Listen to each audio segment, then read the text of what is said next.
Hello, and welcome back to the Geek on My Sleeve channel, where we learn how to human one book at a time. And let me tell you, this one was a good one. Very wholesome, well designed family dynamics in a fantasy world. Anyway, this week is 138. It is An Unwitting Prince in the New Home series by Sean Oswald. And yeah, I thoroughly enjoyed the book. And yeah, Absolutely. Big fan of the series. Really enjoyed the first series arc, Life in we're Exile. Sorry, trying to did get I better mess up? about interrupting people. No, no, no. You were talking about that, and it's a good talking point. Mm, First off, foremost, spoiler free section sure. being, is this really a book one? Let's talk about it. And you were going to say, Yeah, yeah. Um, really enjoyed the first series, Life in Exile. It's actually one of our top recommendations for people who are kind of like newer to LitRPG or want to break into it. Um, very much has more of like a traditional fantasy feel, slash more of like a D&D tabletop feel. I have to go back and rewatch some of our old Geek Outs of Life in Exile because I think it was a friend of Sean Oswald's that was kind of talking about how they do play tabletop and do their own homebrew. And yeah, um, I forget the game that it was based off of, but yeah, they said they or used to inspired by. play a game and then, yeah, they're still fairly active. And one of the things that really kills immersion for me is when like you have different points of view and the characters don't really feel quite genuine, but we know Sean Oswald is a family man, and you really get to see that through the different characters, right? Like even in this book with Jackson, just going through the teenage boy challenges as well as dealing with this new world. But to bring it back on the spoiler free section, Peter's doing a good job making sure I don't go too off track and we try to hit everything. Um, Spoiler free is essentially what so many MMO fans and video game fans fantasize about, getting transported to another world. A lot of times they don't consider what that would look like, especially with if it was your whole family.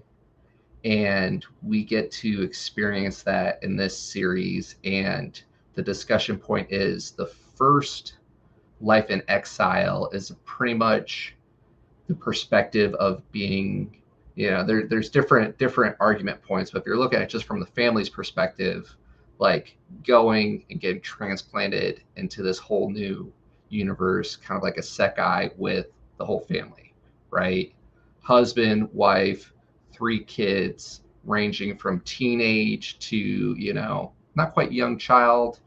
Oh, I want to say, what was there, like 7 or 8 when she comes over? Because I think by book one of New Home, um, Mm, it has been two or so I, years. yeah, I thought it was like 8. I don't know. Close to that. Yeah. Um, let's see, other spoiler free components. If you want me to keep going, Pete, or you have more to add there. Or I was gonna, I guess, say, is it really book one now? And we've had that debate back and forth, um, prior to coming on the stream. And full disclaimer, I do not do the best job at tracking new releases for all the different authors that I follow. Other friends of mine in the booktube community are just on it, but as Peter gives me a hard time about, our audiobook collection is just getting so big that there's just so many books that we still need to get to. um, this one flew under the radar for me. I missed it because I was checking up and knew that book 5 was supposed to come out. We knew that it was going to focus more on the viewpoints of the children and kind of like dial in on each one. And for this one, it's Jackson. Um, and I was checking and I was checking, and then all of a sudden, I don't know if it was a sale or something like that, or I just clicked on the author sometimes to see if they have new series, which I know he has a couple other series that I haven't checked out yet. Um, and all of a sudden I found it. I'm like, oh wait, like this is book 5 in the universe, the overarching series, but it's marketed as book 1. So I'll let you go ahead and give me your points for and against, and then I'll share my view. So I could see it both ways, and for this segment, we'll say it is book one because it literally says it's book one. Right. Um, and with that, if this is book one, I would relate it to if a movie comes out and then there's a prequel. Yes, you would start at the origin, but if this is book one, the Life in Exile series is the prequel. With that being said, this book has all the components of the LitRPG elements. We have a new Mm-hmm. character that we add in who we get to see the transporting to another world, which for me, that's a key component of the LitRPG element because it gives the grounding of, oh, from Earth, and Right. then based off of what you know, here's the transition and the variables as well as getting a stat sheet. Um, Can I add to and that a little then bit?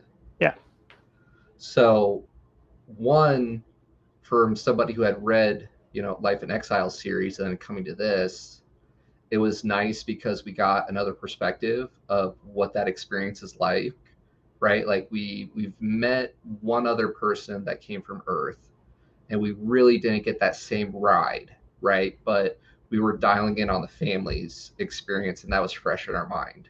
So from a perspective of somebody who's just picking this up, they then are able to see what that was like for the Nelsons without having to go back and relive it.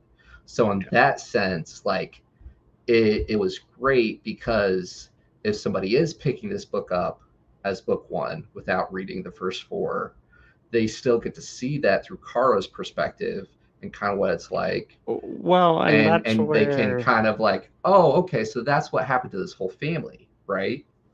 um Go ahead. I don't believe this book said it fairly early, um, that they are all a family from Earth. I think there's a couple like hints or whatever throughout it, and it's not until the Mm, end for this book where they sit down with the we royal family or Yeah, they talk it about it, yeah, it's like like mother hinted and son around. talk about it, where it's Um, like, yeah. but and continuing onto it, the next thing is like we had up to date stat sheets, so it's in my mind it brings us up to speed for where we're at as we're going forward. Hmm. It's I, I would another analogy if you watch anime. So there's Naruto, then there's Naruto Shippuden, then there's Boruto and whatever, whatever. But if you were to be like, oh no, I can't watch Shippuden because I haven't seen Naruto, I would say, just kidding. You totally can because there's enough flashbacks or Hmm. context that really fleshes it all, or like you can still enjoy it. Right. And yeah, but in chronological events, it it would be the fifth. Right. Yeah.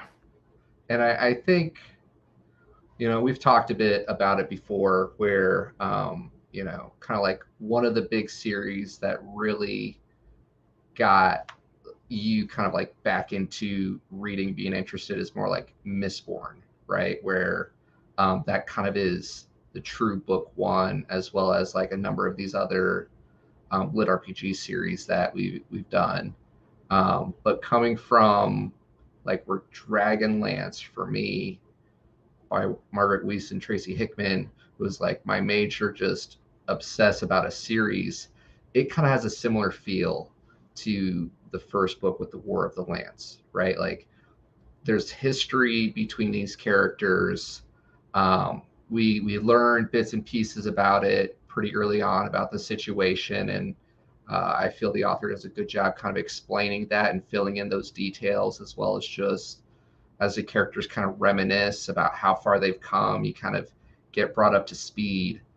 But there's still so much, like you said, that happened that Yeah. fills in the details of how we got here. And you, by picking up with book one, you're really not missing out, right? Because of the getting through the learning curve of the world and all those other pieces, the Er, author does a great job with that part. Go ahead. s- so on the wholesome side, for the family dynamics and all of that, I would recommend it like younger audience up to older audience because it's just I thoroughly enjoy the book. But Mm-hmm. as far as like his writing style with how many viewpoints he has, if I was to recommend it to a younger reader, I would definitely say start with his Life in Exile series because it's a little easier to track and it kind of gets you used to his writing style.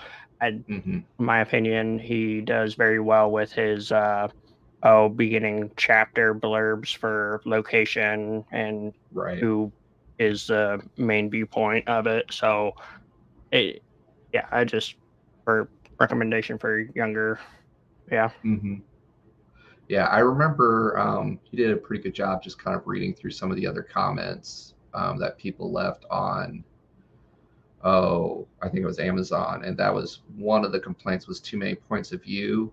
I personally didn't think so, but again, like very invested at this point in the series, and it is pretty common for other fantasy type series when you follow such a large group, and we are at the point where, like, yeah, I guess true with book one, they're all kind of Together and then they together, slowly separate and it's more right, of a right, linear progression where it's like we're following each of their viewpoints so we're kind of bouncing it all around but it's like a little time hop back to explain what right, they did and why we're together where this one it does a chronological progression with a new character's backstory sprinkled in, but then it tries to hmm, keep the pacing and bounces between viewpoints, which right, I don't mind it.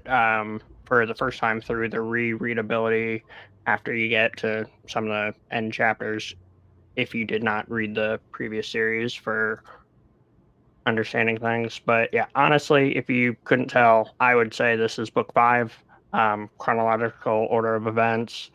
I would recommend starting for understanding the pacing and the viewpoints as well as just the juicy lore. And then hmm, the prologue in this book does really well expanding or, setting the yes. basis for multiverse theory as well as what potentially creature wise is involved in our world. But there are elements throughout the first four books that I'm still curious what's going to happen and what's going to come to, you know, a head or close. Hmm. Hmm. And just to kind of wrap that up, as we've been playing in the space and meeting more people, I've really come to learn and appreciate how much of it is you have to play to the rules of the market and marketing, where it falls with technically genres and where it falls with groupings and everything like that, as much as we just want to go out and embrace and I support. Yeah, I guess this was we kind of did it a backwards way where some of the other series that we do, for example, the Divine Dungeon and Completionist Chronicles, like those I would say are hard separate and like they are beautiful on their own, but Mhm. together they are amazing. But this one, it doesn't it's It didn't. It's more of a linear It's continuation, linear, right? so that's why I tried to reference it to like arcs or anime or whatever. Like you could start here and that's fine, and he does give you all the up to date information. But I don't know. But at the I same like origin time, stories and juicy lore, and he we doesn't kind of explain all of it. do have that to a certain degree, depending on your perspective, right? Because they do, Dave does become Mention like the it. Baron, and the human kingdom does go under some major changes and everything there, right? So it is kind of, you know, a, a break. But I agree with you. It's not to the same degree as like some of the other series where we've followed, where massive shifts. Um, but yeah, to kind of be mindful of the time, though I'm glad we went through some of the spoiler free pieces. Yep. Do you have more there before moving on to talking more about this book? Because there was a lot of good Or stuff. yeah, let's get into it. So, spoiler warning ahead for contents of the book, and that's what we do. Hopefully, you notice the thumbnail. Yeah, deep dive discussion of Unwitting Prince: A New Home, Book One by Sean Oswald. Yeah, and full disclosure, I don't know if Pete got all the way through the second book, but I did just finish the second book that is also out at this point, before coming back to it. So we will do our best to keep the spoilers only up through book one. And if you guys can do the same in chat and comments below, we appreciate it. So, um, yeah, as you said, like the prologue, spot on, giving us some more lore for the world, setting the stage. Um, and then this book really does focus on Jackson, which is the main viewpoint of book one, though. As we went through it, like we still got to spend a good amount of time with the family and see their story progress, right? So, I would say Jackson is the main one. There is a lot Mhm. of other ones and other things happening, but what it really was to me is this is where the wholesome element comes into it. It feels authentic, and you get I, I would say in character growth and development throughout the story, not so much as like he is. I don't know. We follow him a lot. A lot of stuff happens, but the title, now that we're spoiling, and Unwitting Prince. So essentially, he is very strong and ends up wanting to protect someone who he has feelings for, and he's very young, and he unwittingly ends up saying that he wants to marry her, that he wants to be betrothed, and all this and that, and yeah, things just kind of keep getting away from him. And the way that works is he's from Earth and didn't understand some of the verbiage or customs, and yeah, ends up unwittingly doing it, but it's, you know, was not what he meant to said, but was not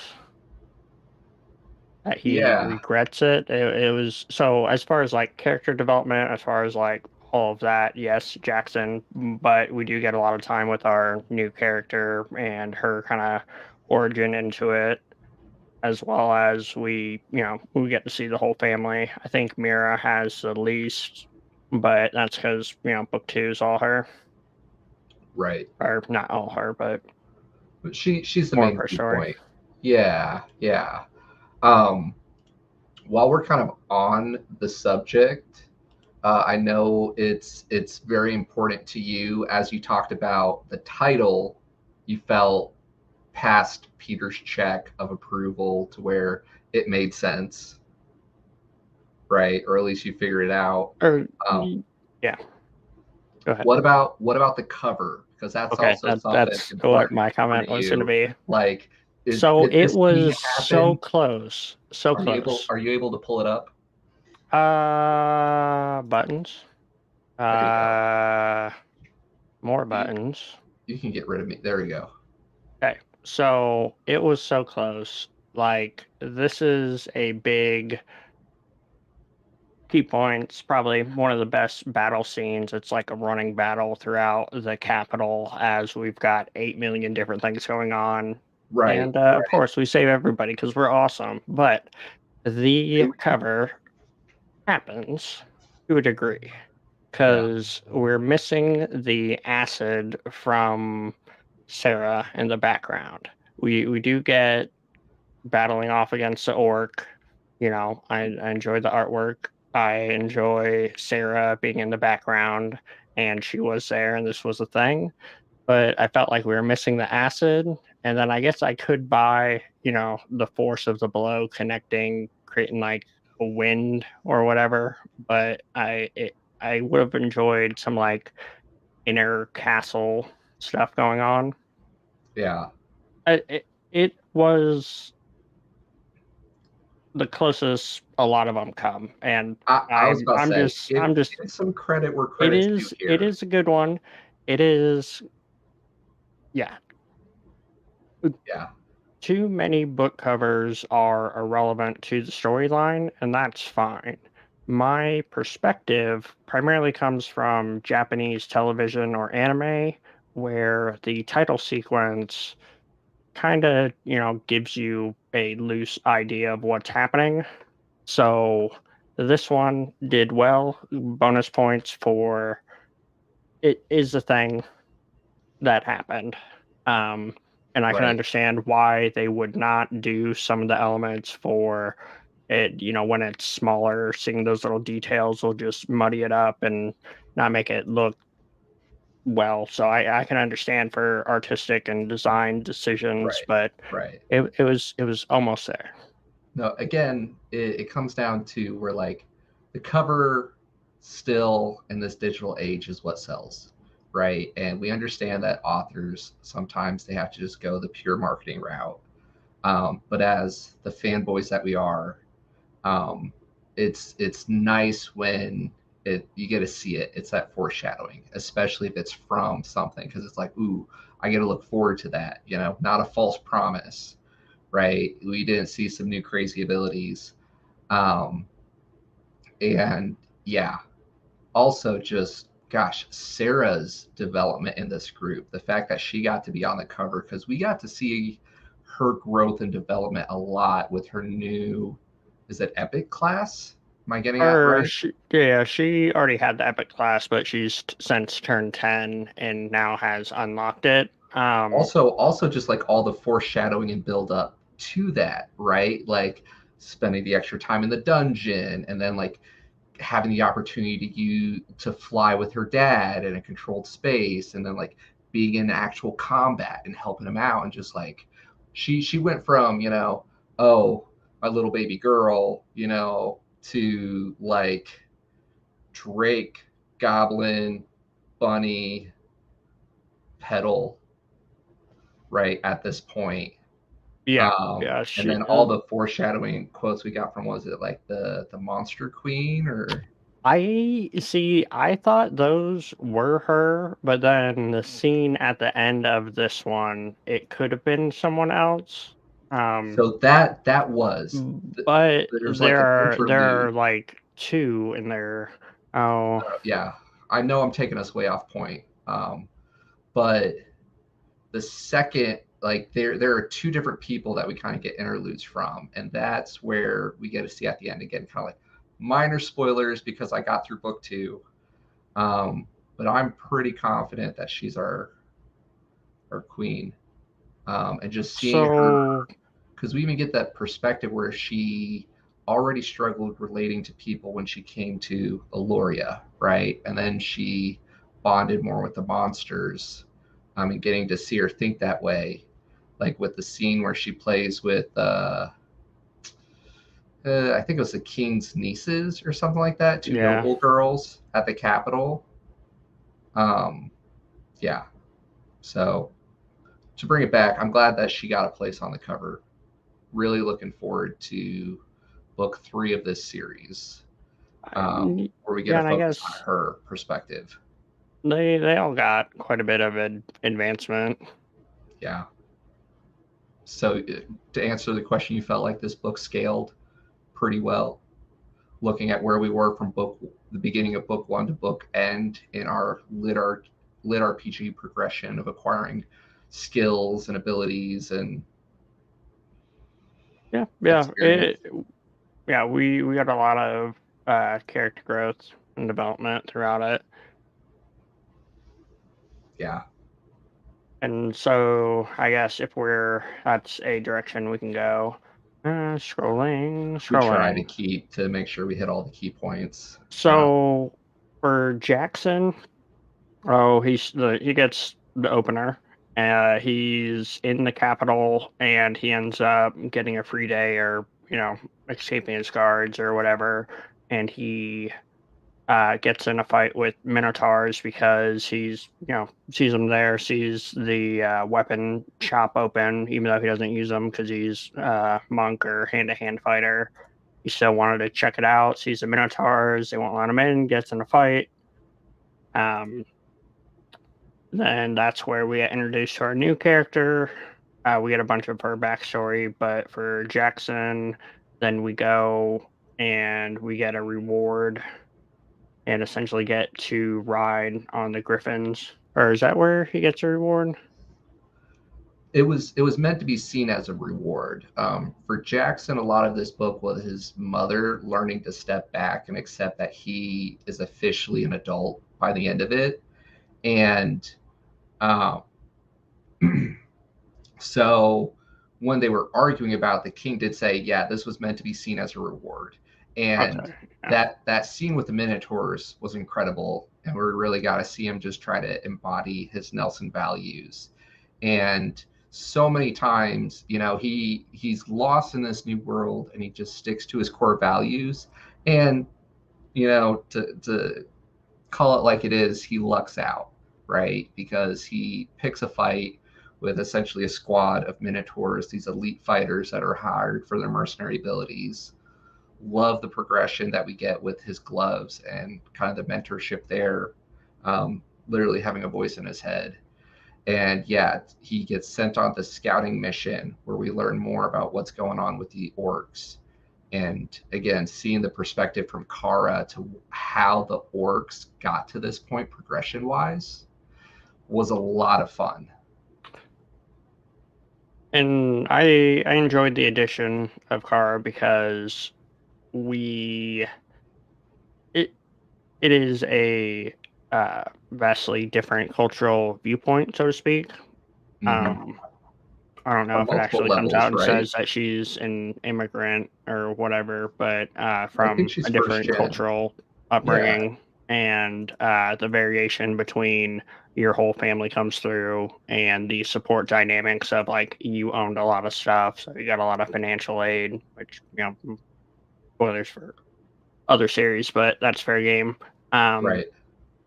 No, the it, Watcher's boon, and then the inherited traits, right? That kind of shaped her progression. And unlike the Nelson, she was all alone.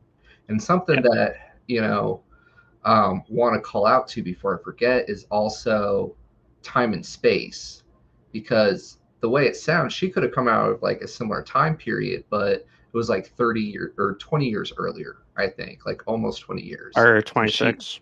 yeah, she had been there living on her own. Um, Even taught her triplets English, right? Well, that and then just like the vast dynamic difference Right, because through the Life in Exile series, we get Amiri and the kids kind of have a little bit of a variation because she's an elf, and we right. end up learning more about that. And like, okay, that's a culture shift, and that definitely has impacted our character and is a growth point for us. But for her to be essentially 18 from a oh, It's like an I Asian just said the American word, household. Yeah, or first gen. yeah, where she's essentially going off to college and I forget where it was, like Harvard or some fancy place, and then Mm-hmm. being put as an orc, which they don't read, and that's part of their, upset the gods dynamic and balance. So from Can I make a quick mm, point? mhm.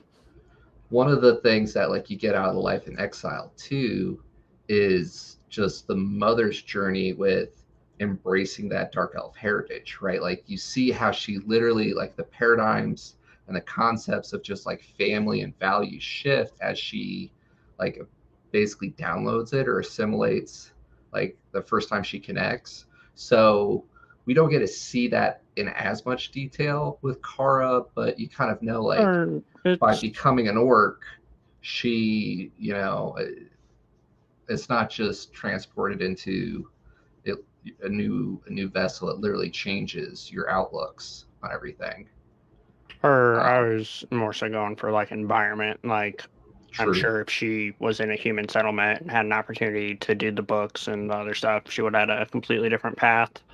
Um, I don't know. The point I was making with the race is more than that though, because of like we get to see with the dark elves by being part dark elf and just how yeah, you you adopt you you adopt become that it. You mentally. are Hmm. influenced by it, as well as Hmm. like Jackson being influenced by being Yes. half and half, as well as his gloves, and Dave with the voices in his head, and being a lawyer, and his struggle throughout the beginning of the series of you know doing what he has to for his family versus and then coming to the Right. conclusion that it's okay to want something for yourself Right.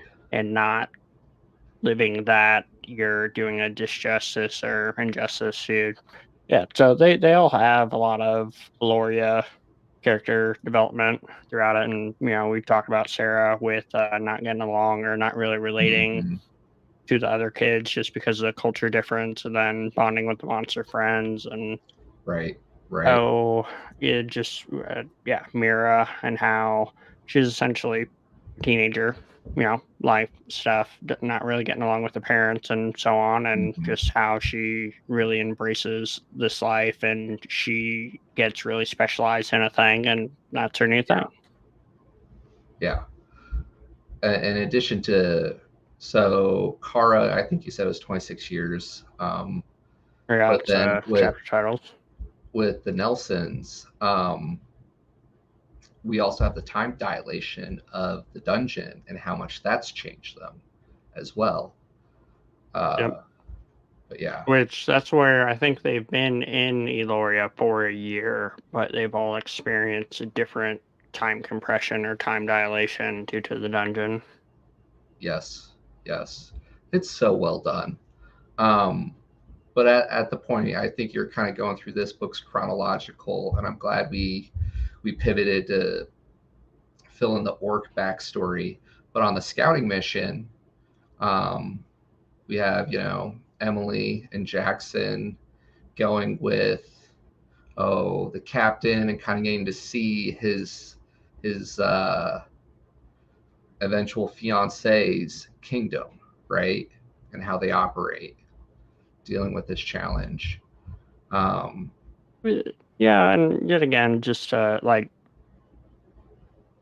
I really enjoyed the book felt like a father trying to write it for his kid and giving advice in a separate experience, and that's kind of like the core of this channel is by observing things from a book and not being invested in it, being able to not take it personally and grow and develop from it. But in that scene, you have kind of, oh, prior, Jackson had said something to, I can't remember his betrothed's name. Anyway, before she's the betrothed, and he's like, "Oh, I might not be welcome there." And then they get the little banter, and he gets his mom kind of poking at him and making fun, and it's not in a mean way. It's poking fun. It's a jest, but it also allows him to reflect on it and like, okay, why are they saying this? What did I miss? And you know, bring it up to his attention, and it just yeah grows and mhm. develop as well as later on the mother comes to him and is like, well, how do you feel, what are your feelings on it, like there's you did say you were going to marry her and you're basically obligated at this point, but is this going to work out, we're not up the I creek have without a paddle yet. Yeah, I have respect for the Nelsons' approach to that. Like in the first series, we really see them go through adjusting to this new world. And this first book's staying true to the argument for a new series. Like they've really embraced that mindset of this is our new home. You even have a baby on the way. Like this baby is going to be born into this world, right? Like this is it. And they all own up to it and pretty much tell like major powers saying, hey, we're not going to force our kid to do anything. We even see Dave kind of like lose his cool, where he was the super cool and collective guy when he initially came, to like a misunderstanding where the king, his friend, we just, conquered the whole human world at this point together, um, to where I'm about ready to fight you thinking you proposed marriage to, my 9-year-old daughter, almost The 10-year-old younger daughter. daughter. Yeah. But at the same time with Jackson, they get behind it and support him. And just so I don't forget it, like to see Jackson just want his dad through this story, to where finally in the dungeon, where emotions are high, we just all this epic battle and struggle and the car piece, to where when he finally gets to his beloved, I know I'm going way out of order, where she's like, oh, you must think I'm worthless. Here I snuck into this dungeon. People have died because of me, because I And you want had to to be save worthy of me, and standing at your side. And, he's just like so tongue twisted. And then his father is just like, kiss the girl. Like Jackson's just like, I have no idea like what to say. I can't understand where or you're yeah, coming that's where I wish I was bilingual at moments. from. Sometimes you are like, you have our own geek I, dialect. You'll start referencing I stuff guess that's true. I randomly in haven't conversations, and I'm figured just out smiling English and yet. nodding like yes, yes. And this whole other plane of existence where there are dragons and epic classes and da da da da. This is how you need to. Yes, yes. Um, but And anyway, then close to that point where you're talking about, right before they get into the dungeon, when Jackson hears that his father and his sister have arrived, and he's like, "Oh, hey, let's go see him." He's mm, all excited, but then they're getting the debriefing right before it. It it did well with Dave's dynamic for the son, being like, "Hey, I'm mm, proud of you," supporting him, this, that, and the other, and hey, we'll figure it out. But then when it's not Simeon, it's Simeon's replacement, when we find the right, spider mage in there and Jackson's starting to mouth off because, tensions are high, and his dad, snaps at him and is like, "You need to listen. This is not time, place, whatever." And right, he does it as well with, Sarah, and you get to see it where, like, to give them the freedom to be their own person, as well as when things are about to hit the fan or things are getting serial, hmm you know, stuff, yeah, is, good family dynamics. To kind of add on to that point too. Um, Sean Oswald does an amazing job truly switching to the different viewpoints, as well as kind of giving us that omnipresent perspective. Like with Sarah, she was just the younger sister, super excited to see her brother, and you felt that through the storytelling with her. And here she's felt so isolated and alone, and all she wanted is her big brother, and he's more concerned about the girl and getting to dad, and not really, you know, taking time Yeah, for her. And like it as he happens time transitions, I and time think, again. yeah, the author even talks about how he didn't see the expression, and you can just feel um, the emotion. But yeah, so much fun, so well written. Um, yeah, Or back chronologically, I was about to say, so so we we were get talking about the back scouting mission. from the, oh, it was there's a lot of elements going on. It was, I forget the name of it. Anyway, so there's a group of winged kobolds that essentially drive a beast towards them, and Mhm. we take it on, and yes, battle moments, good stuff. But then we notice that the orcs are coming, and we have the whole, hey, this was not supposed to be dangerous, and we're supposed to protect you, and blah blah blah, Right. and we had all worked out. We had to fight him. It's just we had to. Um, Right.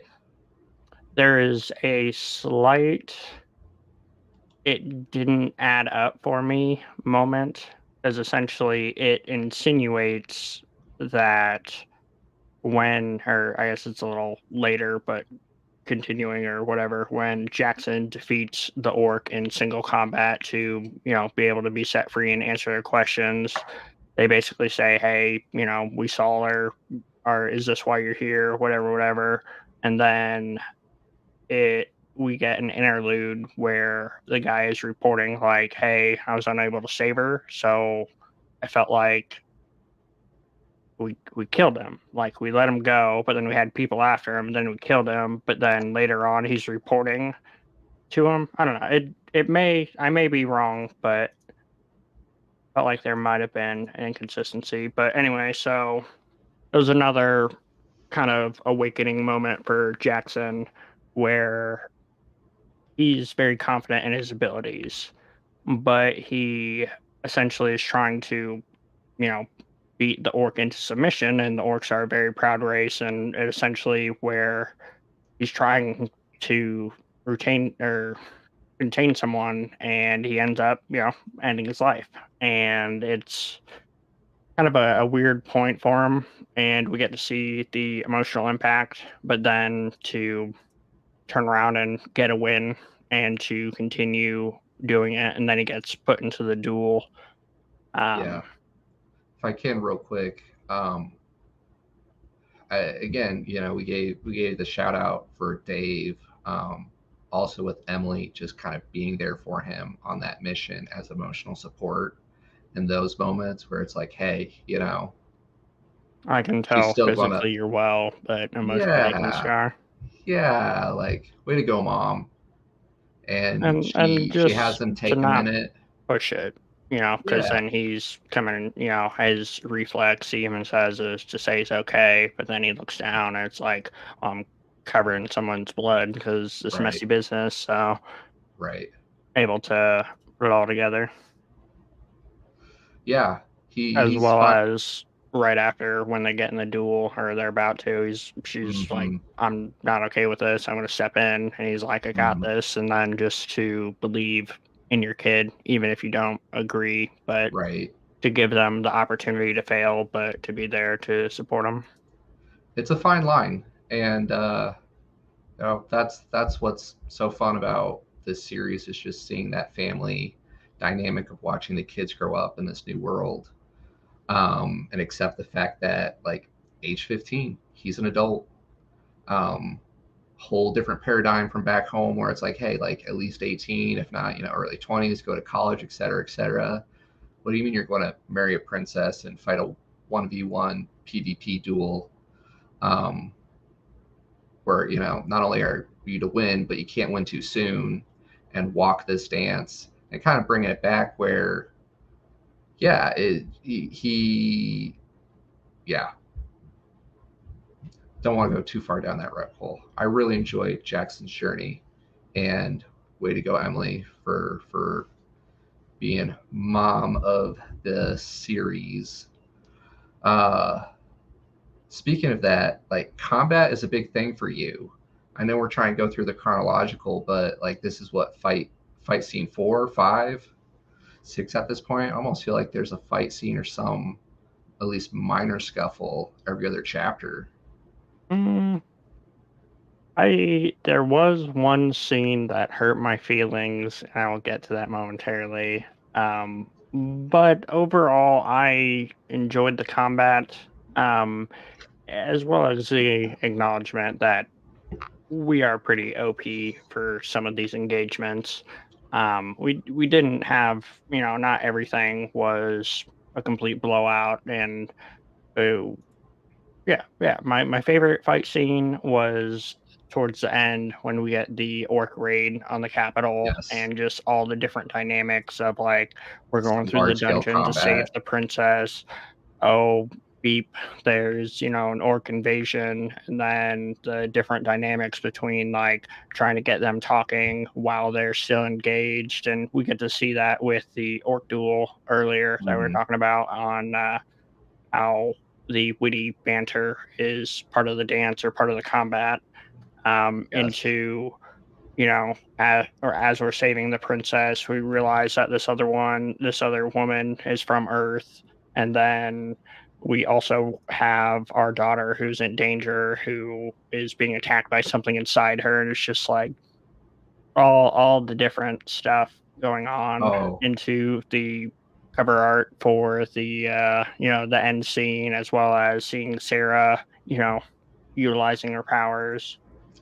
can I just call that out real quick? Like we were talking about the cover art and just kind of the promise that the cover art gives to you, and like it's nice to actually see the cover art in there. To have that be the closing climax after all this escalation, all the pieces come into place to where like here you finally realize that it is the children of the new world. Um, Kara's kids going off against the Nelson family, Well, who that are pregnant with their first New World generation. Like the big final climax is essentially on the cover art after just all these minor tensions and scuffles. And before I forget to go back on the comment you made about how kind of like they're overpowered at this point, like this whole series has been like a training montage to a certain degree, right? Like we have characters jump several tiers to where like Dave is top tier, where like they haven't heard of tier 5 in ages. Like the King old is only home, tier 3 or yeah, whatever. tier 3, tier 4 mage was like the OG back before they overthrew the government. And Jackson, Well, too, at this as point, well is as more powerful. The whole reason why he gets to go into the dungeon is because he's stronger than all the other like trained 20-year soldiers here.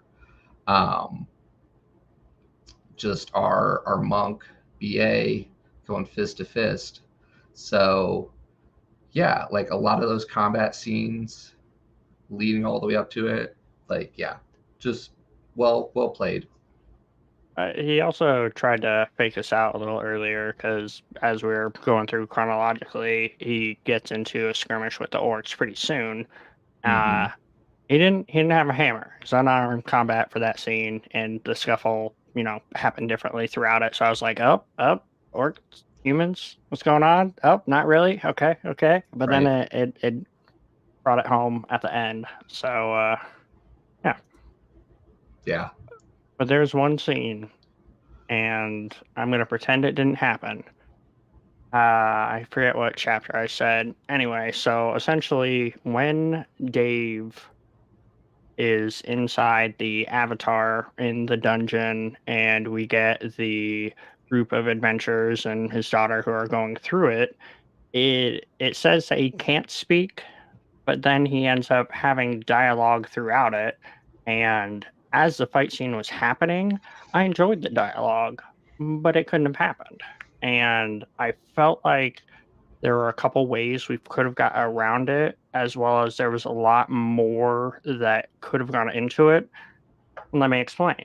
So, Altracia is a drake and has very primal instincts. We get to see Sarah, who is feeling more of them, as well as the end scene when she essentially bites the hand and, says, "I'm not prey," and flies off. And we get to see it, spitting acid, which saves Jackson for the cover art. As well as with Altricia and Dave's conversation, he literally growls at her because it's a bestial primal understanding and feels, and for him not to be able to speak, I guess more so it would more so I think be Jackson, but when you see people fight and they make the different noises or the banter or whatever, like you would have lost some of the elements, but then he ends up doing it. But yeah, I felt like it could have, yeah, it I kind of wanted more about it, but I understand we had a lot in this book, and Yeah. yeah, So we debated. We do a lot of like prep, or we try to do some prep and talk about the books before we do the live stream. And Pete and I went back and forth on, I think it was like chapter 28 that you were referring, where he becomes the Avatar. And it yeah, it we has went down back the and rabbit forth. hole. I'm with you that like the reading, it seemed like he was speaking. But yes, we I think we had like a 15-minute conversation, and I want to be respectful of the time for the stream. But yeah, it was an epic fight though, and teased at the potential of the dungeon, Or yeah, yeah. because Dave was pretty much like going back to playing an MMO character, right? He was, I think, in the beginning it describes like he was able to cast spells without needing to chant it, which definitely gave him an advantage in the combat. But I think Or I'm not Tracia said it was like sure no vocal cords. if you have to chant in this world. I might be getting confused between my magic systems, It's true. It's true. or I if was all looking for spells like an require a vocal or appendix. verbal component. Hmm. Just trying to But look up all the cool skills that they unlock. I I got spoiled with He Who Fights with Monsters because he frequently updates and data dumps on what the ability does as you're using it. Which don't get me wrong, it's a different uh, feel for both. For I enjoy my stats, and there are stats here, and it No, fits but with all the that's the stuff. thing though. Like people go back and forth on if they want that stat dump. And there's been a couple different books. I'm forgetting which one that did it well, where it might have been the Everybody Loves Large Chest Audible, where they say, "Hey, stat dump incoming. You can skip to the next chapter, and then if you don't want it, you just have to hit bump." And you don't get the stats dump. But sometimes it's nice to be able to go back and reference it, where it's like, hey, at this point, um, what kind of OP skills were we going with? Because we have a lot at this point in the series, right? Yeah, And then just a lot of crazy. characters with pretty Yeah, detailed stat sheets. yeah. But we like to geek out on that stuff where other people want more of just the epic awesomeness of the combat. Or yeah, I Can there enjoy be it, too much but combat in a book, Pete? uh depends on who you ask. If you ask me, I'm asking I would you. say Always more combat? I pacing is a thing, but you can talk with your sword. Cling, clang, Or your fists, shing. like Yeah, Jackson in the series? Yeah. get a couple pows or thwops. Thinking back to it, we had a lot. Um, but going back to wanting to pay tribute to each part of the chronological, I know we jumped around on some epic combat scenes. I think we were at the scaling with We kind of, or so by orc this point orc we had, campaign unlocked. or come again. Orc campaign unlocked. Like we're going, this is happening. We by this point we get a little bit of Kara's how I got transported to this world, and how I survived for it kind of does like the first year, and then it jumps forward a little bit. But yeah, she does get kind of a windfall, but it's in a different vein where she ends up giving birth to triplets with inside the orc community that's assigned from their god, and those are going to be essentially their rulers.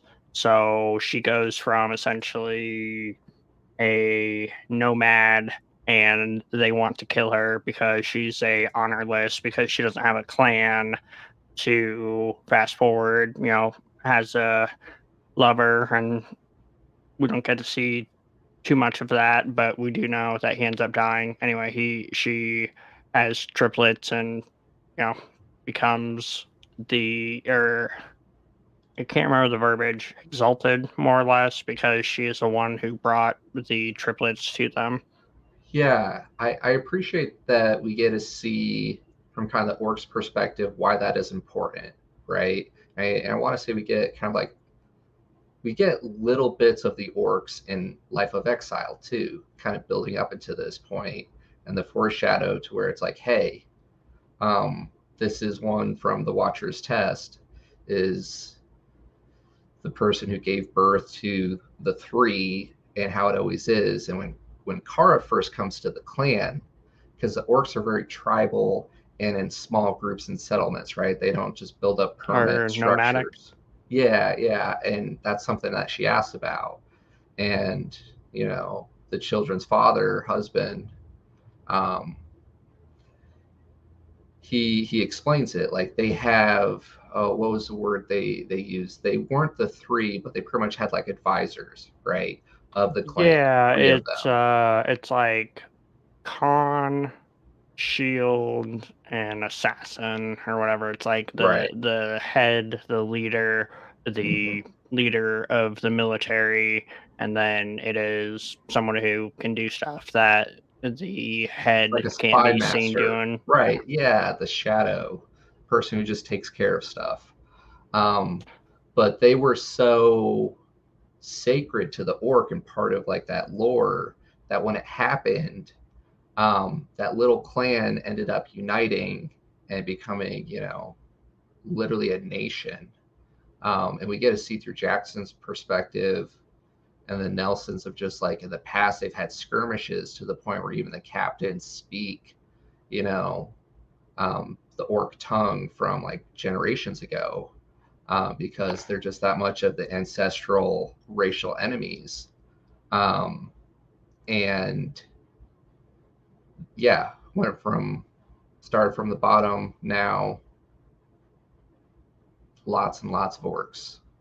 And I enjoyed the dynamic as a whole because Kara is from Earth and has been here for 26 years, as well as the drastic environmental shift from, being able to get into Harvard and having that kind of knowledge to we do not read, we do not write. The closest we get to writing is runes, as well as she's sucked up in their culture and has to be the head of the three and has to teach them and upbring them in this environment. And then a lot of that has to do with, whoever the master of all or Simeon. And it positions us in a very odd way because we would love nothing more than to bring Kara over to our settlement and have her do epic stuff. And the ending with Mira pretty much hints at like, hey, you can't use runes, but you need to understand the difference between it. And this is the core understanding of the magic. So obviously, our rune master, who is our orc from Earth, is going to come over and help us out. But she's currently captured by I sorry, I'm horrible with names. I've been pretty good so far. Whoever the simian replacement is from the Master of One, who the Spiderkin mage run into, and they are also manipulating the Minotaurs and several of the other races, centaurs, Minotaurs, orcs, and has his own agenda, Hmm. and he is essentially the spokesperson for their deity or their god style thing for all the different events of things that have happened. So we want her on our team. We have the kids who control everything. But good luck, and I'm curious to see how it all comes together. Yeah, so many thoughts along that epic tangent. Um, but yeah, like that the big conflict of, hey, we both came from, we're part of the Watcher's Test, home values. Like back when you were talking about just the orcs being illiterate and how that was such a shift, the fact that she was the one kind of like educating the three, her children, and the advantages that it gave them, to where all of a sudden, like, the orcs are truly organized, um, and taking care of business. She even taught them English, right?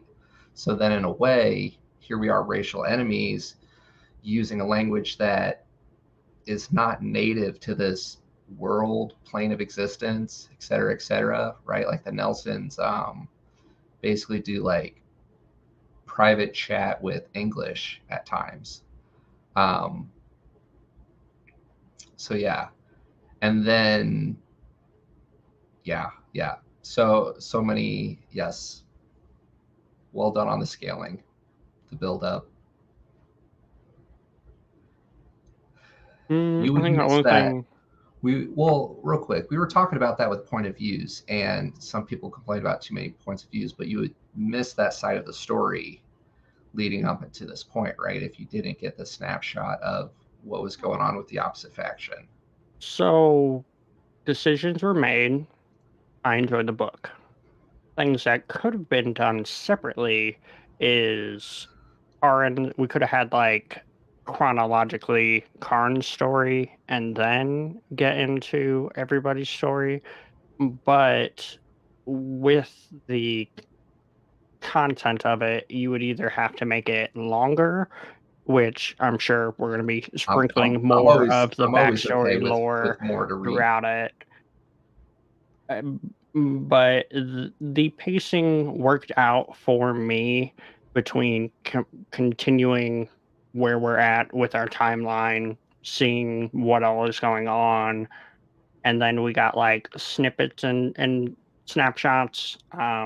Honestly, if you want a cheat code, he at the beginning of each of his titles, he I says appreciate who that, it right? is, where it is. So if you jump around and literally everyone that's titled 26 years before and it says Karin, just listen to those in order. There's a couple kind of like transitional, like episodes or chapters, episodes. Right. So yes, but it kind of drives home the rereadability. I thought it was fine. I never No, just read a book the once, chapters but I are could see. set up real well, and I have done that before, or especially on rereads.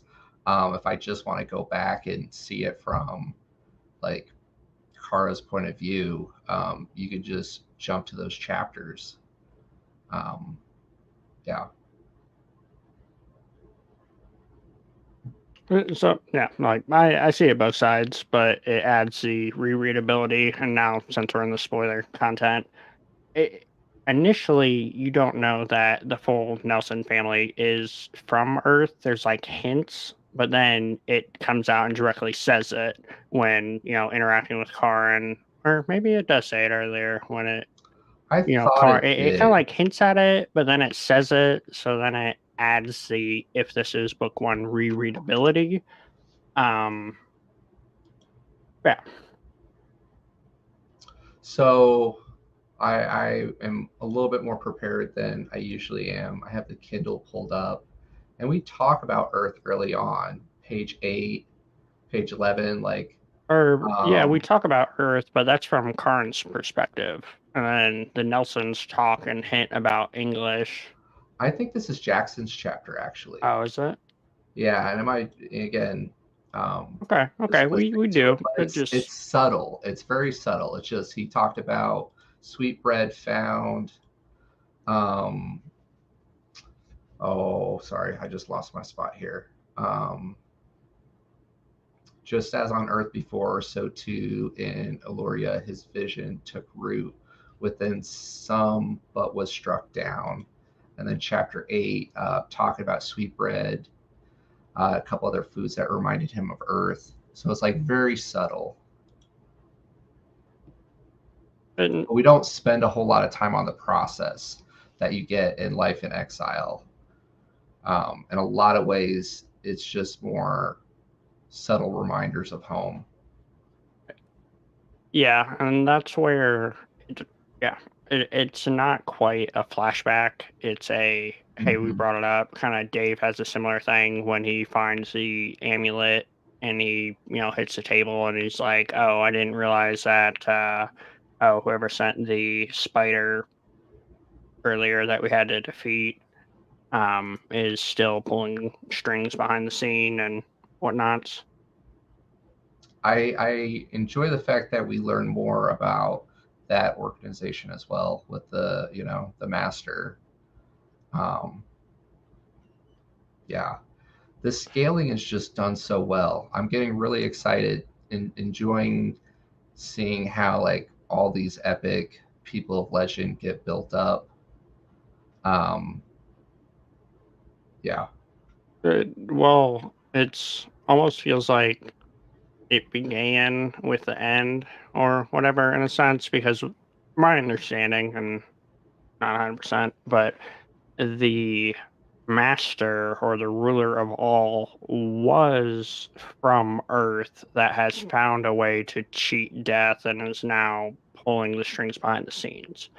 So, in a, I don't believe it was directly related context from the Life in Exile, the Watcher is the one who brings people over, and we it, in the prologue here, we know that the creators typically take a hands-off approach, but they have stepped in when things get out of hand or select things happen, and that gets kind of hinted at with some of the races and whatnot. So, did they bring the Watchers there? And it's interesting dynamic to kind of be like, or I want to say it's like book one, opening prologue or whatnot. It's essentially, oh, this place, it's got a call, it's calling me, and the whole reason we're here is because we are questioning the creators and whatnot. And it's like, I didn't call you here, but then it kind of hints that he did, but then it's like he didn't, but then was it the creators? I don't know. I hope we do not drop the bigger overview. I was a little sad Sure. when the initial watcher left and that it is kind of at a different aspect because it takes it from like initially the watcher and the chronological events to kind of a bigger hierarching general thing. What is chronological? We have I people That's true. jumping around time and space, hanging out with a Yeah, bloke yeah, I from. guess that is a big thing with all of it. I want to touch on a couple points uh, along the way there. This series, going back to kind of the talking point of is it more of a new series? In a lot of ways, that's like one of the big differences of going from Life and Exile to the New Home series is in the first four, we really do have that point of view where we get interludes and kind of we get to see the man behind the curtain and why we are where we are to a certain degree. Um, and I enjoyed that. And as a lore junkie, I'm with you. Like, I hope we still get some of that cosmic multiverse man behind the mirror. Um, but you're right. This series, they're not a point of view where the whole. I think we go from like Watcher's test, Watcher's question. It's all about the Watchers. Um, Uh, Go And ahead. then I guess they did kind of like it's spread out, but they I was initially upset because it was initially the Watchers, and if you know the lore, the Life in Exile, my understanding was the initial place that they were on exiled everybody to Aloria, and that is why we are where we are. There was a lot of the people who could not tier up, and we get some knowledge that, tier 7 at one time wasn't common, but people could reach it fairly easily. So it was kind of like a trim the dead fat or trim like the lower levels, because if you breed with people who can reach or have a higher capacity, then there can get continued higher capacity. I don't know if that was directly why it happened and we get little snippets in book one when, or not book one, Life in Exile.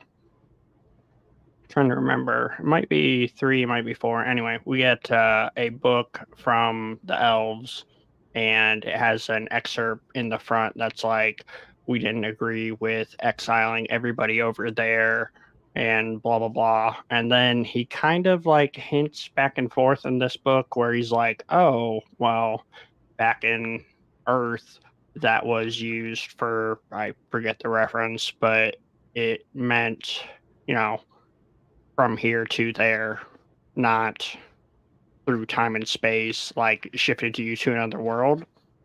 Um, with all of that being said, could go either way. This one, why it could be considered a new home, I want to say it's like the epilogue at the very end. It talks about, oh, stuff blowing up.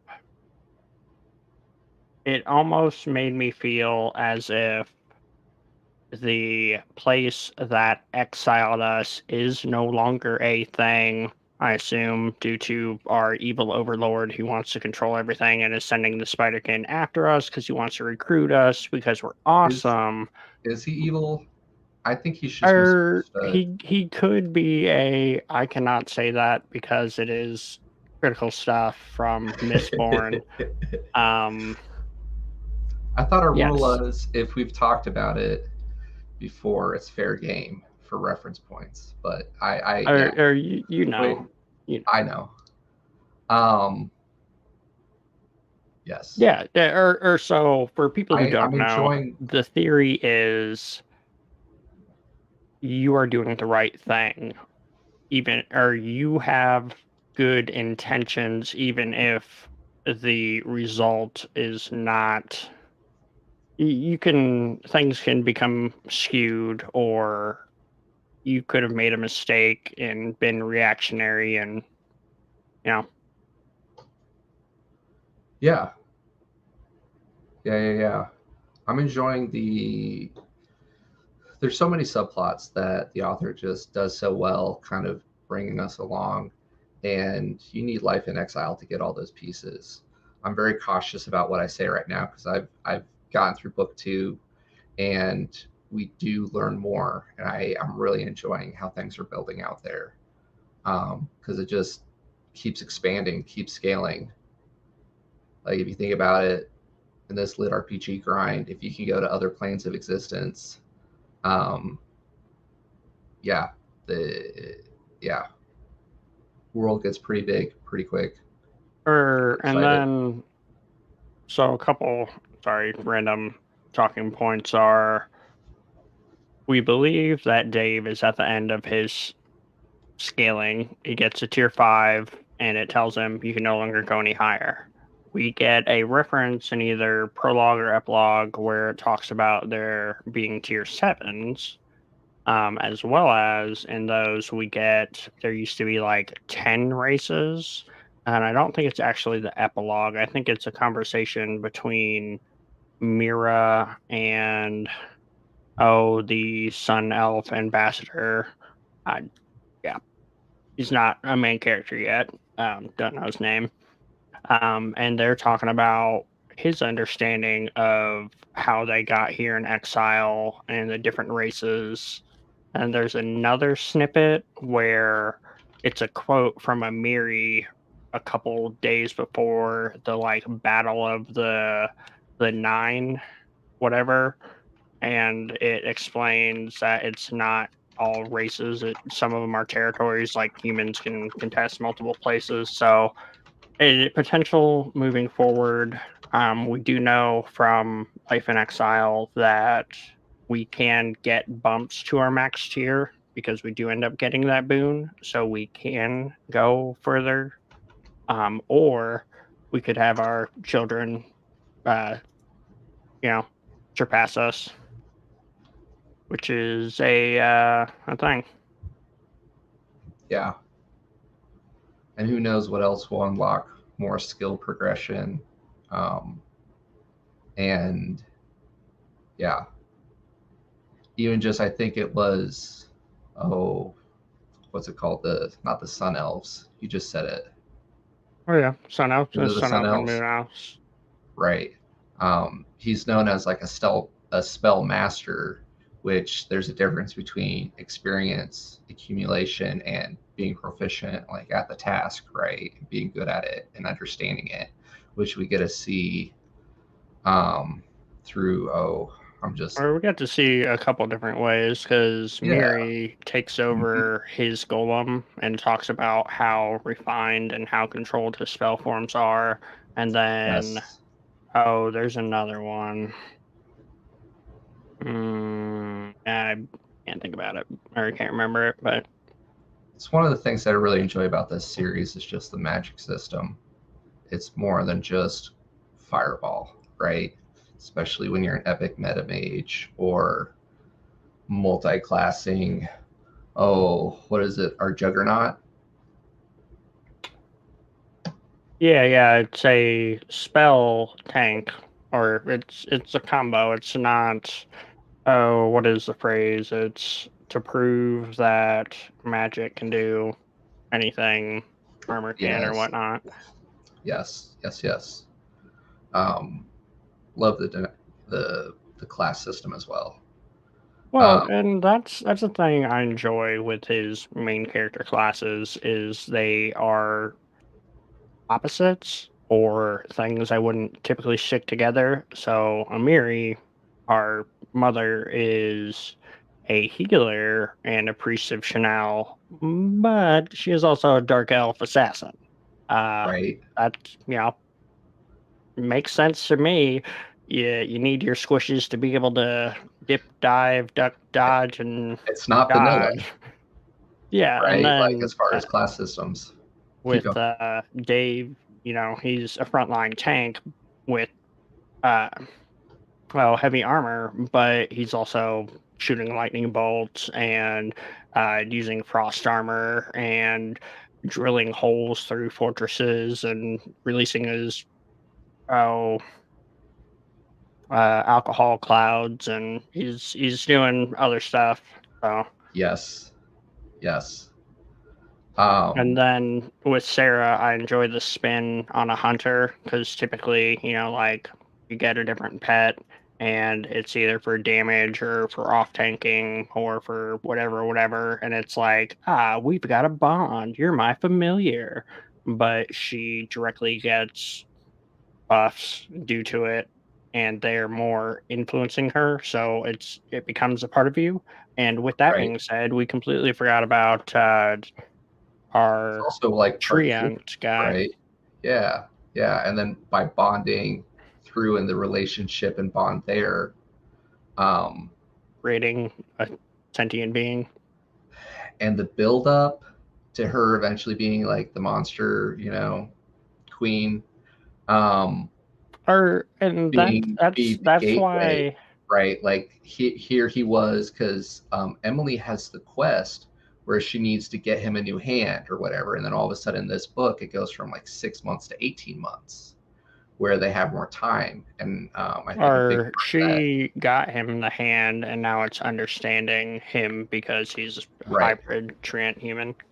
And who better to help understand him than Sarah, being a node to Emily, being our holy priest to the rest of both the humans and the dark elves, maybe the orcs, the sun elves, out of I this so grand board of what they say like 12 races or whatever. Like, I right, I think need to at most stop. is I like might 10 or be, 11. yes, yeah, yeah. But with that being said, it was supposed to be humans, orcs, minotaurs, centaurs, oh, Those might be the same, right? dwarf, or it was I a might get my split. books mixed up. Centaurs and minotaurs started Right. off as the same. Something happened, they diverged, and then Okay. elves used to be one, and they split into dark elves and sun Right. elves. Right. And humans, we haven't split yet. Come on, get on my level. We've Um, merged with a few. I guess we have halfling, and that is always one of those like sticking points to me that I understand in a fantasy world, but in modern day, we're all mutts, and our origins are only genetic. It's not necessarily cultural if we're not invested in it. So, besides the point, what I was trying to get to is Sarah is our sleeper. It's like she Oh yeah, oh, yeah, because she's we're on the no, quest to unite everyone, and she's Dave and evolving. Amiri's gonna do a good job and get things going, and Mira and Jackson are gonna do their things. They're gonna help figure out different components that she can't do, but she, you know, essentially has an orc already. She's just going out at the end of this book to save a dragonkin. She's bonded with monsters for I'm drakes, so and we run excited into about like that. spiderkins and froglocks and all of this. So I'm pretty sure she's the Yeah. sleeper that's going to save the world. But Well, even in the prologue of this book, right? Like they go through and list a lot of the races. Um, but yeah, I yeah, missed a couple. all good, Or all good. Yeah. Yeah, And that's where they don't like we run into kobolds, we run into the frog lock, we run into other things that could be considered sentient, but they're not classified because they don't have a land. Then we have humans who read like bunnies and have more land, and we have the dragons who didn't, procreate as quickly as well as they've been sleeping for 1,000 years or whatnot. whole different game and lifespans. I enjoy the world lore and just seeing how that plays out, as well as our characters as you're going through and listing it off. Like the Nelsons have really expanded their influence with just the relations with all the different races. Um, and then you also pointed out very well the different races we've been exposed to, Oh, here we right? go. So we have dragonkin, spiderkin, elves, dwarves, human, orc, and then it's like tolots. Okay, But each of those, the elves divide into the sun elf and moon elves. right. Um, and then the Talos or whatever divide into the Minotaur and Centaur. Oh, okay, okay, And then we ran into Froglocks and Kobolds, and right, we haven't, right. man. I could use some dwarves. I'm enjoying it. We've teased at We them. got a little We've bit. got We a got a little little bit in of Life in weapons. Exile. Yeah, yeah, with the weapons, and they made them so they came down on attack, and we hinted, oh, if we could trade with them, and we're literally at the pinnacle of I in traditional fantasy lore, they're very good at building stuff. In our current setup, we're about to have the industry boom with what we Mm, want to do. We have our meta mage able to understand the underpinning fabric of magic. We have our orc Karin who can do the rune side of the magic. We have Dave who has his Google effect, and we slide in a couple dwarfs to help us mass produce it. And yeah, I would put down money. Granted, like we've been through book two, so we kind of know what happens in book two.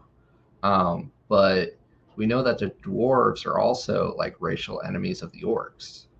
So yeah, yeah. if we were going from like human elf story arcs and kind of like seeing their relationship build um, up through Life in Exile, you have a new home. It's very much about the orc conflict right now.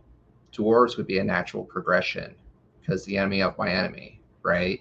And just think about with the industry that the Nelsons are already building up and how much they want to kind of like modernize this and find ways to do electricity. And like that's Dave's whole special project. Well, the whole family with the dungeon, right?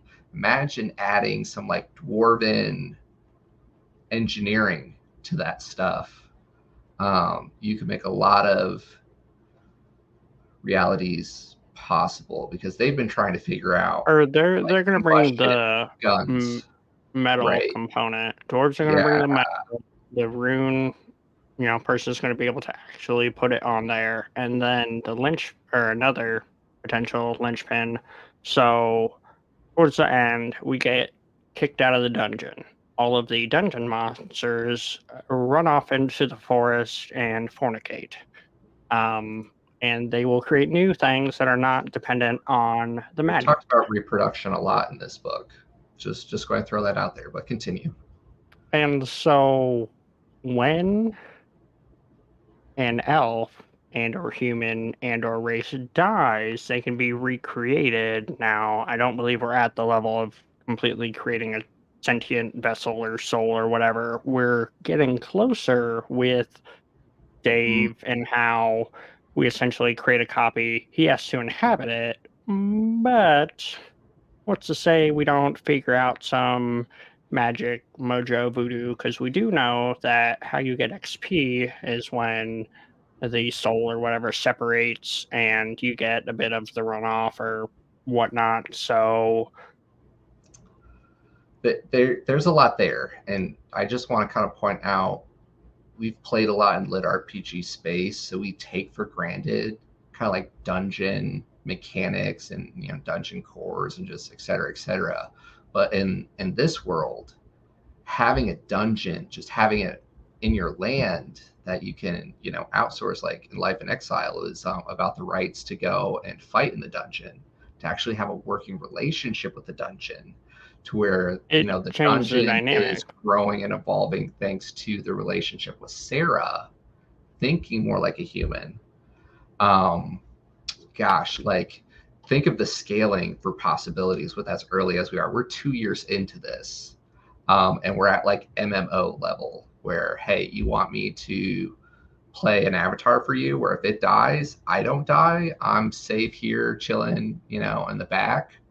Um, yeah, a lot there. Yep.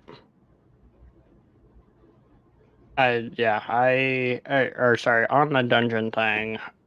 So the orcs, when they invade, they mention, why would you have a dungeon underneath the capital? Like, what is going on here?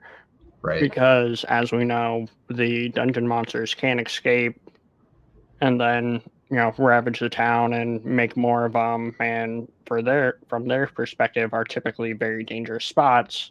And then in the human lands we essentially have it tamped down and sectioned off to where it's not going to go anywhere, and so, honestly not that exciting.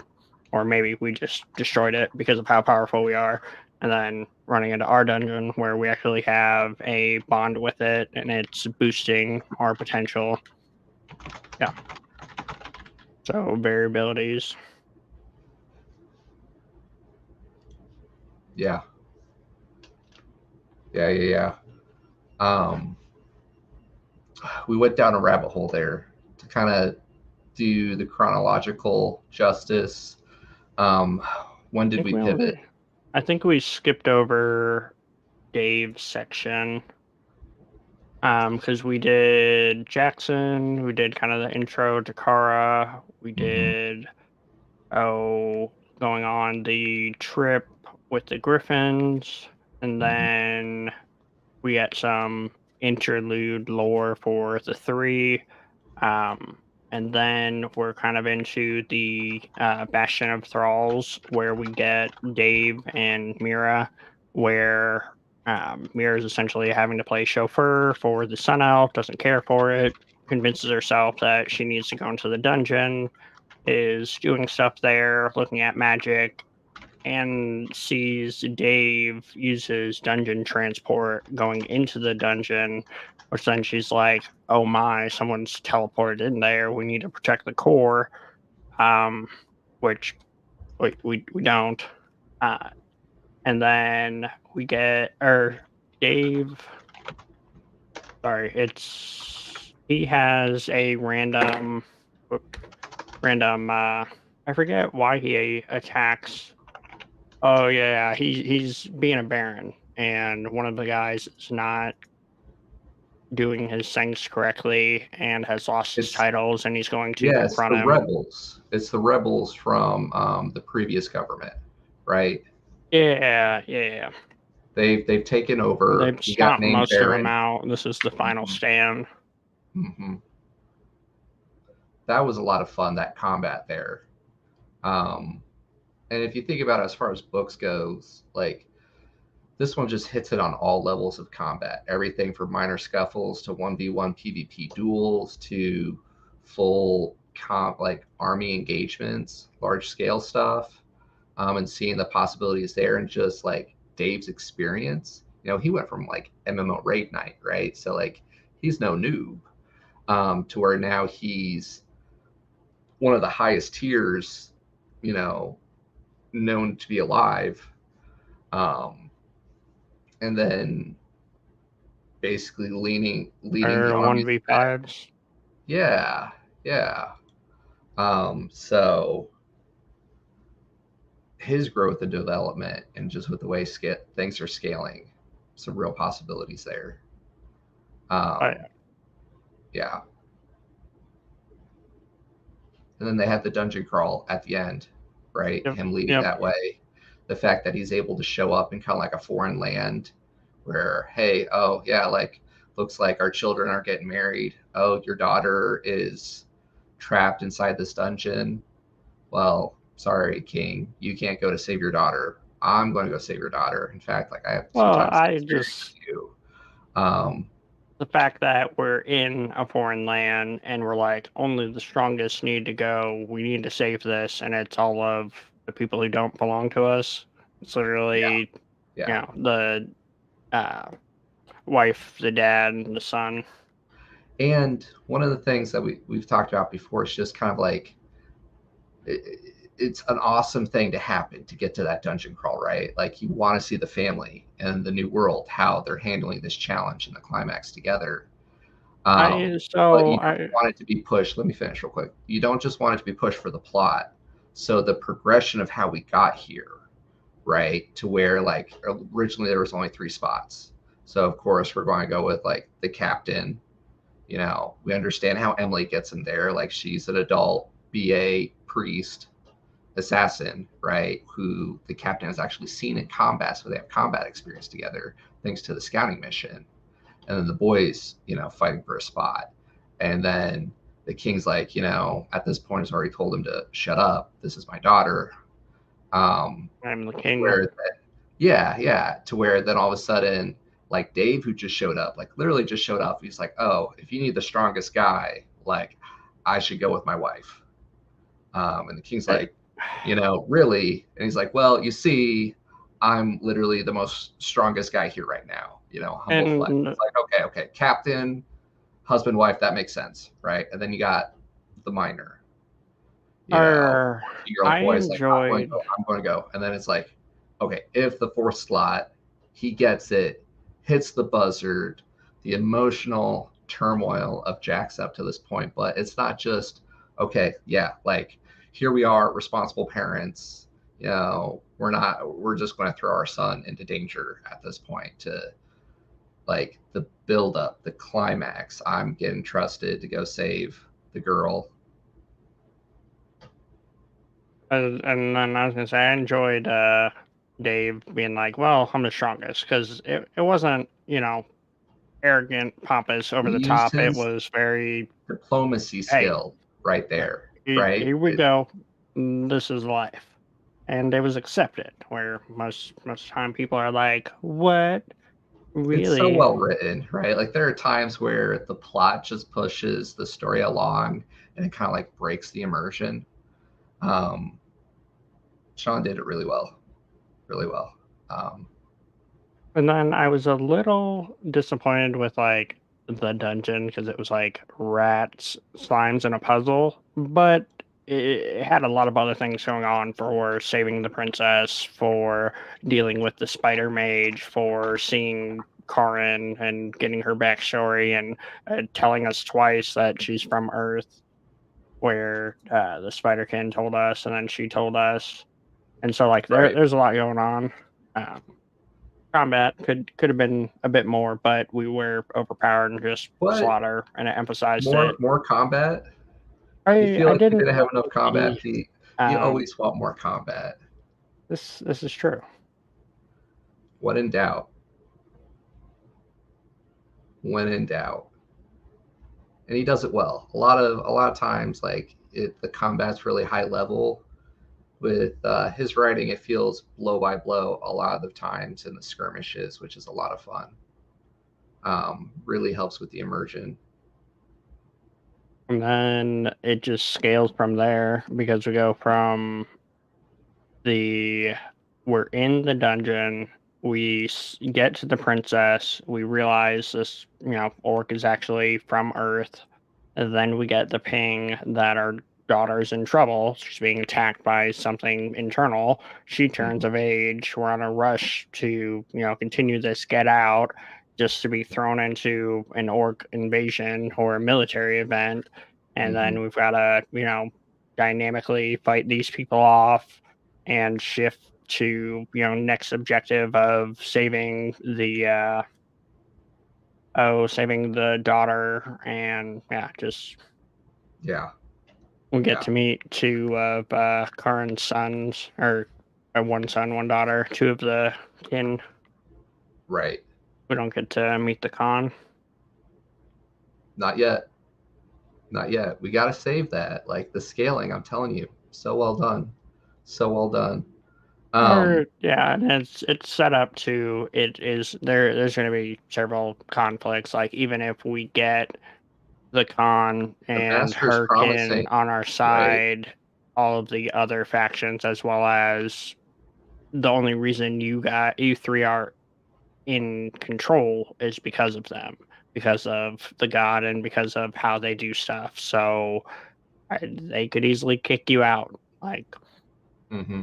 I guess not easily, but it Yeah. will not be a smooth divide because a con can mobilize everybody, but it's separate than a king where my rule is law. It's more Exactly. a we're the He's got to permissive walk. thing. Yeah, he has to walk a line, right? He just amassed all this power, and then the master and the Spiderkins kind of pulling strings, pushing them to go and attack and pick this fight. Um, and we get to see that like they're not the three kids are not stupid. Like they know that they're dancing on somebody else's web, right? Um, so they have to balance that walk of power between like the endorsement, um, Or like yeah, I think part of it was getting all already the in place. Like yeah, yeah, before he yeah, became a Khan, the orcs had an agreement mm, with Simeon or whatever. And I think he did end up making a deal with him. I would like to see more of Kara's inner backstory and through interludes in the future books, right? Because Or yeah, there I'm sure were there will be. decades. So to see more of the intimate time of her kind of like teaching her children, like accepting her life in this new world, I guess and raising them with like the best of both worlds, right? Um, yeah. I could see it being displayed in a couple ways, like as they have interactions, reliving things, or Hmm. where they are now being a symbol of where they came from, kind of deal. Yeah. Yeah. But yeah, the way it's going, yeah, we're gonna. I guess It's getting good. it kind of leaves it off to where like we know she's the one who made the cons. The cons are doing the thing. We don't need more, but I would hope there would be more just for immersion. Yeah, it also helps just seeing kind of like their training, their upbringing, right? Um, Yeah, the cultural differences because we've mhm, got hints at all of them, and we same thing with like the Sun Elves. We have an ambassador, but right. we don't really know the divergence or whatever from our Moon Elf or Dark Elf heritage. Hmm. Yeah. So other points on chronological um, Or that brings us very notes. much to the end Yeah, where yeah, we have the big fight.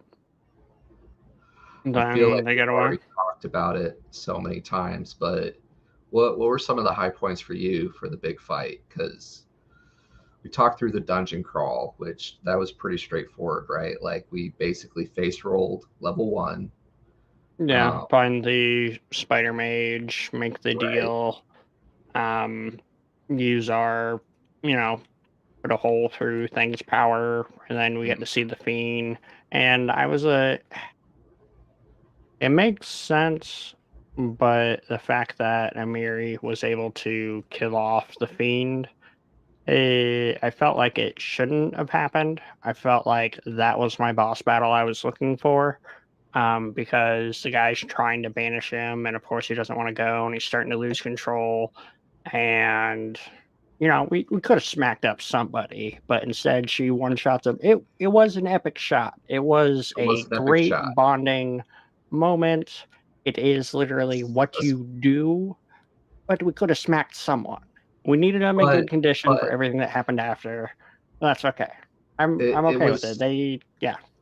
it was foreshadowing for what's to come, right? Because we know that she's compelled to. This is this epic battle, and we learn more about the fiend lore. Um, so yes, yes, breaking all sorts of records, achievements unlocked. Here's your bonus XP and your crazy crit damage. Um, and it was just a sprinkle on top of all the other epic combat to come, right? Yeah, and I guess she executed well. She saw it happening, saw him losing the spell, is a caster herself, and dealt with it. Yeah. Um, the Kara deal was a tough sell, but or not a tough sell, but tough pill to swallow. Because you're rooting for them to get together, but you I understand why they have to prioritize the princess and safety. Yeah, decisions were made, and like if we fought the Spiderkin, we wouldn't have been able to fight off the orcs. If Hmm. we fought off the Spiderkin, we would have had a harder time at the overrun for or algae or not algae fungus things that were Right? coming through the wall at us. And Yeah. Um, one of the things I want to hit, I know we're getting close on time, is Sarah finally hitting 10. And like when you talk about the emotional roller coaster that we're on, everything leading up to this point to going into the dungeon, and then oh wait, like we're under attack from the orcs, which is going on while in the dungeon. Oh wait, like um, Sarah all of a sudden collapses and have a fever, and all the foreshadowing leading up until this point. Our conversations with the ambassador from the Sun Elves. They Mhm. talk about it a bit in the dungeon, and we find out that Sarah's been spending more time in the dungeon and aging. And, eventually, after all this build up, the princess Well, says, like, just oh, hey, there's a reason why royals don't do this. Congratulations, your baby girl is out there, practically blowing up. Your sensors are going off. And then the queen being like, I don't care that we're under attack. I just pleaded to these people to go save my baby girl, take my kids. I'm going to, you know, protect this Nelson child, call the bishop. And yeah, well, for her coming of age ceremony and all of yeah, that, in amalgamation combination with the rest of the family has a lot going on, and that's yeah, where her we whole talk family highly left of her. She's going every through this. Can I real quick? eh, So yeah, like that's a huge story arc for her of just with the family kind of like feeling distant and left out and bonding with the monster friends to where now at the most critical moment of her life, arguably in Aloria, they're not there. Like she literally promised her older sister that like they would come get a family member to help her assign her skill points, and they're coaching her to do that. So then, like we've already seen how she's adopted all these character traits to then literally have her monster um, friends and the Drake kind of like helping her pick stats, and not only that, but just like the benefit of Like at one point, she was going to like pick up some languages, and Altrecia was like, "No, no, no, no, that's a waste. Don't do that. You should do this. You should do that." And it wasn't Or just like the yeah, blind follow of it. So to kind of have a mentor through that, the rest of them didn't have that, right?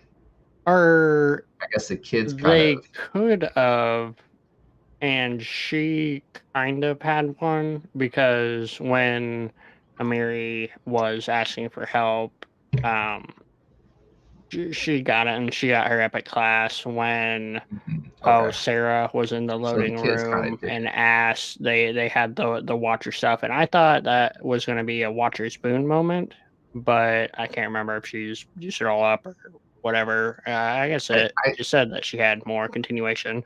I enjoyed the monster friends being a critical component of her development because she gets benefits and stats based off of what they have, so then to continue to spec into similar right. things. But what I was trying to get to was, so that all happens, and then immediately she runs off because she has a bond to whatever, whatever. My understanding or interpretation was the scale that was made into her gauntlet, that was a reward they got from the king. It was essentially strengthening the bond, or that was who was calling out, Mhm. and I'm pretending or imagining this is the dragon that the scale was from, as if they had a bond with the Oh, people and then, pulled off a scale and worked it or fused it or whatever, whatever, and then gave it to him since she has a monster bond or some other compatible thing. This is her voice in her head because we all mhm. get voices in our head. Because Dave You gets, don't have one? I have like eight, but throughout, I'm directly this story throughout it. Dave has his impulses being influenced. Jackson has the gloves. Amiri has, Chanel. Um, That's true. and then They really do Sarah have a can, lot of voices in their head, don't they? or yeah, they all do. Or I'm trying to remember what Miri's is, or Mira. All good. Maybe she hears it through her eyes. She sees magic. I feel like she gets. Maybe she gets a voice next book. Yeah, everybody they all have voices in their head, so only fitting. Absolutely. Absolutely. Her character is looking to be a lot of fun. And again, I've gotten through book two. I'm super pumped for where we are at book three, lip sealed. Book two continues the same trend, so that's not really a spoiler that we get to see all of the characters continue to grow and develop and be epic and awesome, unless they die. But I didn't say anybody died because that'd be a spoiler. We're not doing spoilers. Um, I we are not, but th- those moments feel pretty genuine throughout. In the first four, if you didn't know, our person who got the least amount of time, our mage, ends up essentially dying, leveling up, and getting a revive. So we've already technically killed someone, and it's not outside the realm of possibilities, as well as pers- my guess is our current evil overlord, if he is evil, was, you know, died and somehow is still pulling the strings behind the scene. So, and then we've seen through the Death Knight how like er, undead magic and stuff works, right? In Life in Exile. yeah, yeah, yeah, we got to see it book one. Yeah, so we know the magic is a possibility for And whoever then this we master also is. died to get here as we were ripped apart and our energy was used to, Yeah, which I mean, that's a whole separate thing, but yeah. yeah. No, you're right. But they didn't. But you're right. Like they died over there on Earth. Their bodies got vaporized or whatever.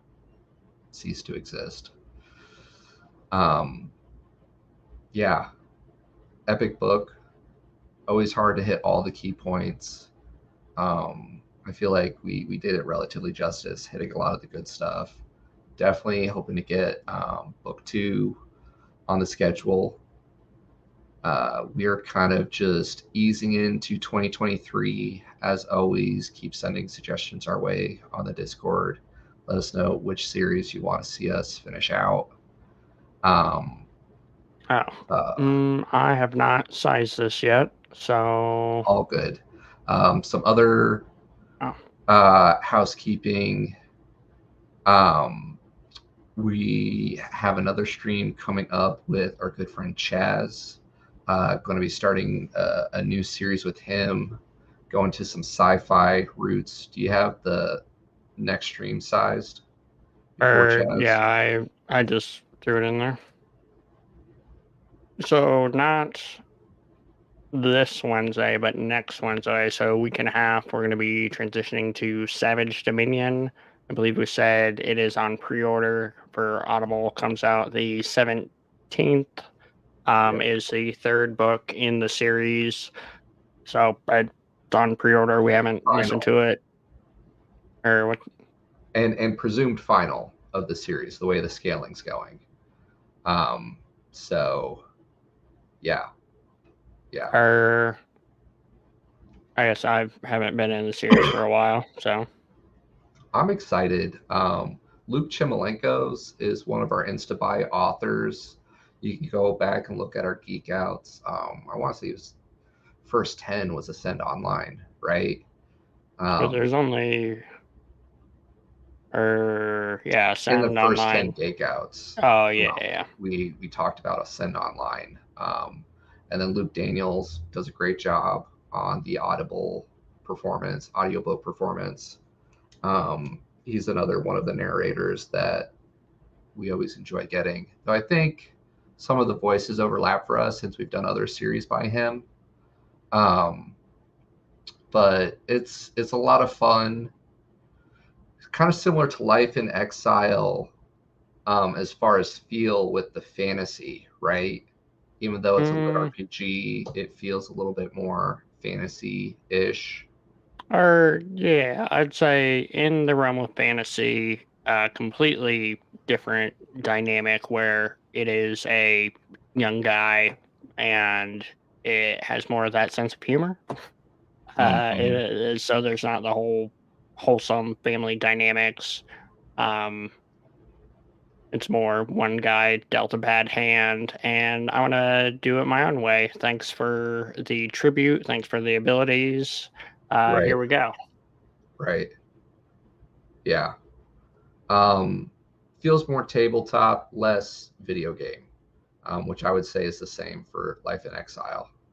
A lot of fun. Really looking forward to coming back and finishing it. We've been waiting on this book for a while now. I was gonna say Luke has been teasing us with a lot of other great He's starts to series. he's doing a lot. We haven't done them all. I know I just said there's instant buys, but he's been killing it on the front with collaborations with new authors, which then we have True. new people we need to go and read their books, right? Like they get us hook, line, and sinker.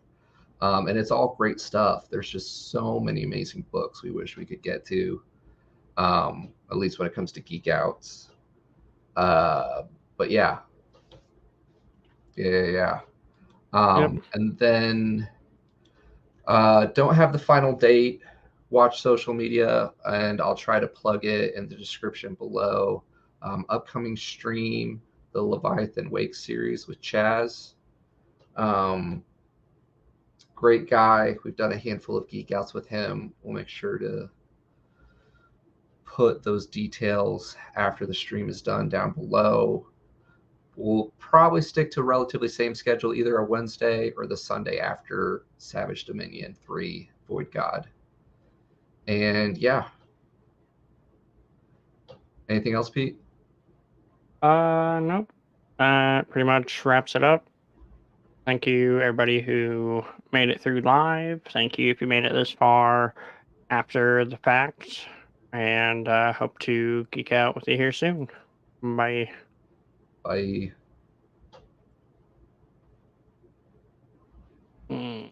clicked the wrong button.